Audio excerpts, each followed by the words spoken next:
Sunday కాబట్టి పొద్దునే లేట్‌గా లేచాను. ఇంకా పాలు వేడి చేసేసాను. టీ కూడా పెట్టేసాననమాట.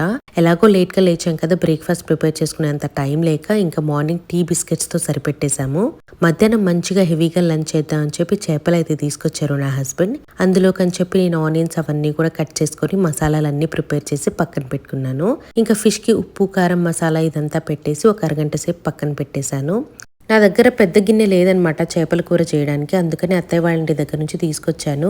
ఇంకా కర్రీ మొత్తం చేసేసాను. ఉప్పు సరిపోయిందో లేదో అని చెప్పి నా హస్బెండ్ని చూడమని చెప్పారనమాట. తను చూసి ఇంకా సూపర్ ఉంది అని చెప్పారు. లాస్ట్లో మంచిగా కొత్తిమీర వేసేసి ఇంకా దించేశాను. మధ్యలో పాటలు పెట్టుకుంటూ చక్కగా వింటూ పని చేసుకుంటూ ఉన్నాను. ఈ రోజు అయితే మూవీ ప్లాన్ ఉంది. అందుకని ఏం డ్రెస్ వేసుకోవాలో తీసి పక్కన పెట్టేశాను.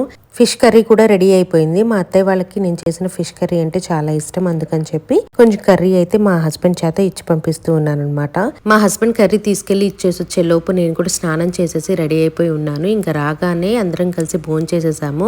గబగబా తినేస్తూ ఉన్నాను అనమాట టైం అయిపోతుందని. ఇంకా లాస్ట్ లో డ్రెస్ చేంజ్ చేసేసుకుని ఒక లిప్స్టిక్ పెట్టుకుని థియేటర్ కి అయితే రీచ్ అయిపోయాము. మేము ఏ మూవీకి వెళ్ళామంటే సంక్రాంతికి వస్తున్న మూవీకి అయితే వెళ్ళాం. మూవీ అయితే నాకు బాగా నచ్చింది. ఇంకా రాగానే నాకు ఒక షూట్ ఉంటే అదైతే షూట్ చేసుకొని దాని తర్వాత డిన్నర్ ప్రిపేర్ చేసేసుకొని తినేసాము. లాస్ట్ లో పడుకునే ముందు మాకు డెత్ బై చాక్లెట్ తినాలనిపిస్తే ఆర్డర్ చేసుకొని తిన్నాము.